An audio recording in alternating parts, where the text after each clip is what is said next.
Assalamualaikum warahmatullahi wabarakatuh. Perkenalkan, aku Alicia Ukaimul Azami. Dan aku Siti Rometul Barkat. Video ini dibuat untuk memenuhi tugas ujian akhir semester mata kuliah Ulumul Hadis dengan dosen pengampu Ibu Dewi Lestari, MPDI. Selamat menyaksikan. Pernah nggak sih kalian dengar pertanyaan, bukannya Al-Quran udah lengkap ya? Kenapa masih perlu hadis?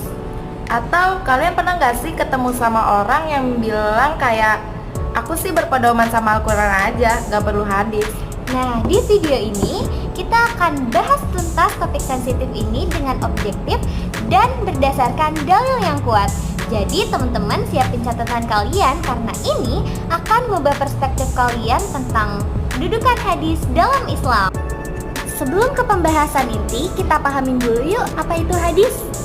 Nah, secara terminologi, hadis itu artinya segala sesuatu yang disandarkan kepada Nabi Muhammad SAW, baik perkataan, perbuatan, takrir atau persetujuan beliau maupun sifat beliau, baik sifat fisik maupun akhlak beliau. Kenapa hadis penting? Pertama, karena hadis adalah penjelas Al-Quran. Allah berfirman dalam Quran Surah An-Nahl ayat 44 yang artinya, dan kami turunkan kepadamu Al-Quran agar kamu menerangkan kepada umat manusia apa yang telah diturunkan kepada mereka. Contohnya aja, Al-Quran menyebutkan aqimus shalah, dirikanlah sholat, tapi tidak menjelaskan berapa rakaatnya, bagaimana gerakannya, dan apa bacaannya. Tapi semua ini detail dijelaskan di dalam hadis. Yang kedua, karena dalam Al-Quran Allah memerintahkan kita untuk mengikuti Rasul. Dalilnya ada di dalam Quran Surah Al-Hasyr ayat 7 yang artinya, apa yang diberikan Rasul kepadamu maka terimalah, dan apa yang dilarangnya bagimu maka tinggalkanlah.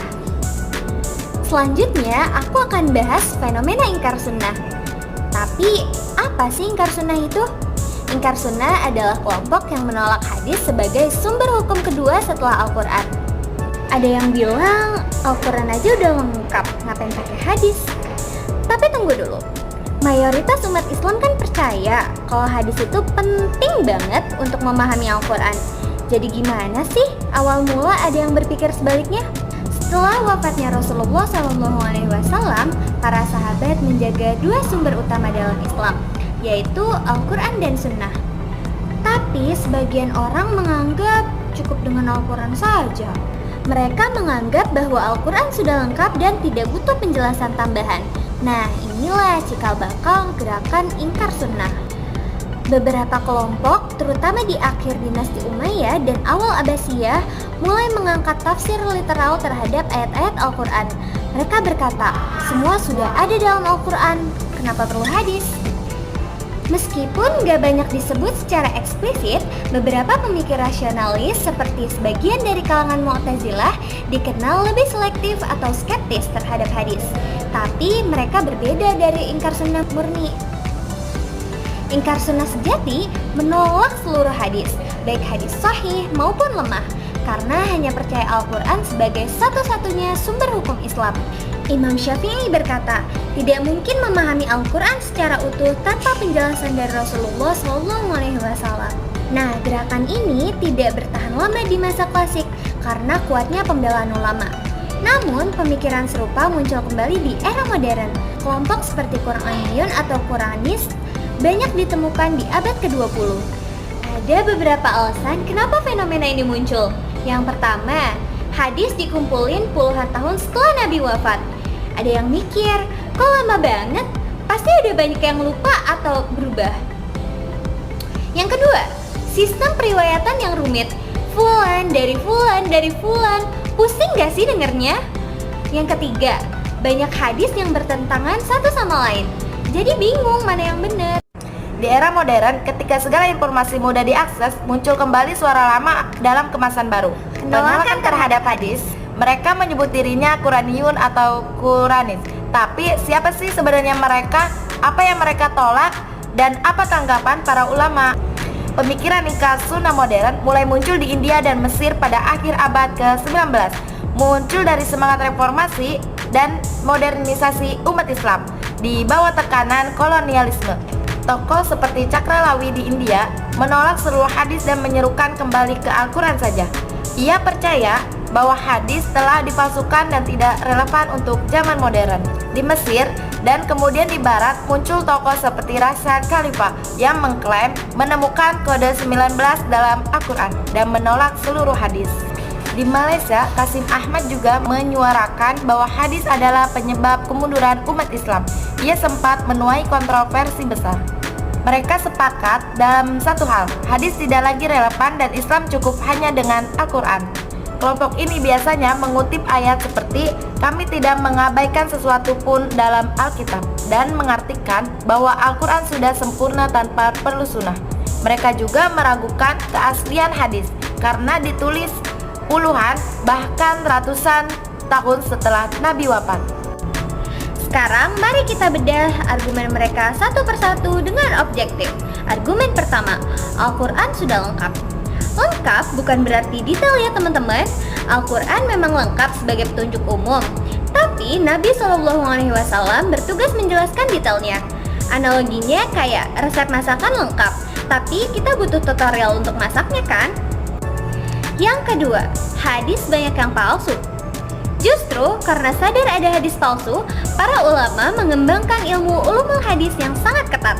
Sistem sanad dan matan, jarh wa ta'dil, hingga klasifikasi sahih, hasan, dhaif.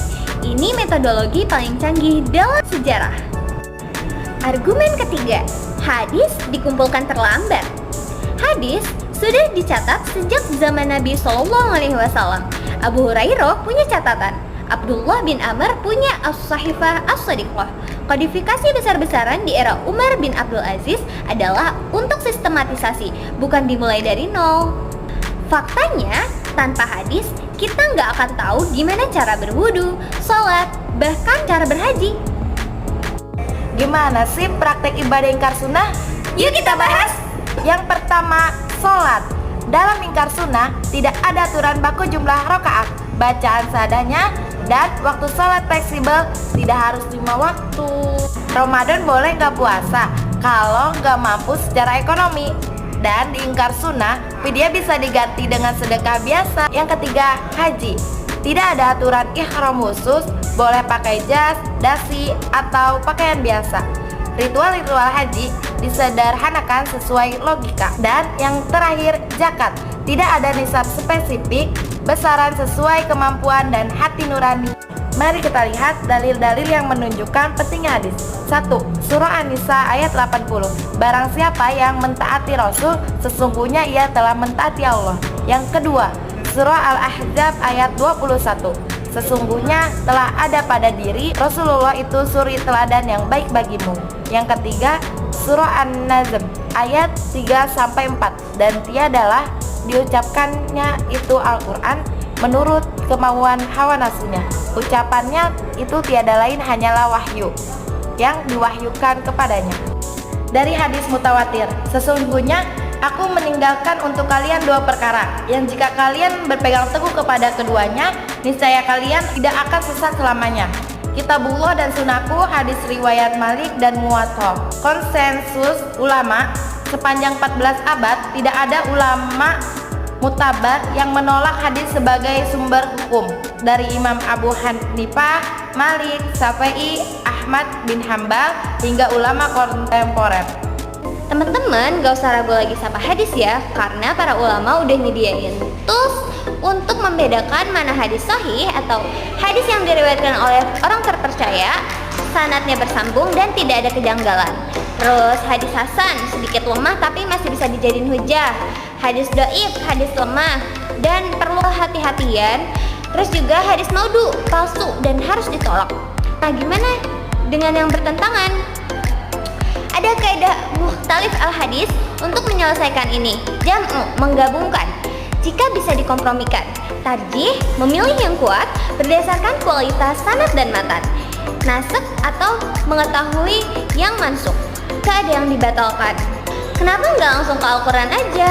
Karena Al-Quran sendiri memerintahkan kita mengikuti Rasulullah SAW. Menolak hadis berarti menolak perintah Allah. Gimana buat yang masih ragu sama hadis? Nah, teman-teman harus pelajari hadis dari sumber yang terpercaya ya. Terus berguru pada ulama yang kompeten di bidang ini. Terus juga bisa bedain mana hadis sahih, lemah, doif dengan metodologi yang benar. Jangan menolak total, tapi belajarlah cara memilah yang baik. Nah, buat yang udah yakin, teman-teman bisa dakwah dengan hikmah pada yang ragu, perkuat pemahaman tentang metodologi hadis, jangan takbir atau menyalahkan secara berlebihan, fokus pada substansi bukan sekedar menang argumen. Nah, kalau mau belajar hadis, kita bisa belajar di mana? Ada buku rekomendasinya nggak? Ada teman-teman. Kalian bisa belajar di kitab Taisyir Mustalahah Al-Hadis punya Dr. Mahmud Tohan. Terus juga kalau di online mungkin teman-teman bisa belajar dari kuliah hadis dari Universitas Islam Terkemuka. Kalau dari aplikasi, teman-teman bisa belajar melalui ensiklopedia hadis untuk cek kualitas hadis. Ingat ya, tujuan kita bukan menangin debat, tapi mencari kebenaran dan mempraktikkan yang kafah. Teman-teman harus ingat ya, kalau Al-Quran dan hadis adalah satu kesatuan yang gak bisa dipisahin. Keduanya saling melengkapi dan membimbing kita menuju jalan yang lurus. Jangan biarin keraguan dan pemahaman yang parsial ngerusak keutuhan ajaran Islam. Ayo kita belajar dengan sungguh-sungguh dari sumber yang terpercaya. Jika video ini bermanfaat, jangan lupa untuk share ke teman-teman kalian ya. Jazakumullahu khairan wa barakallahu fikum. Wassalamualaikum warahmatullahi wabarakatuh.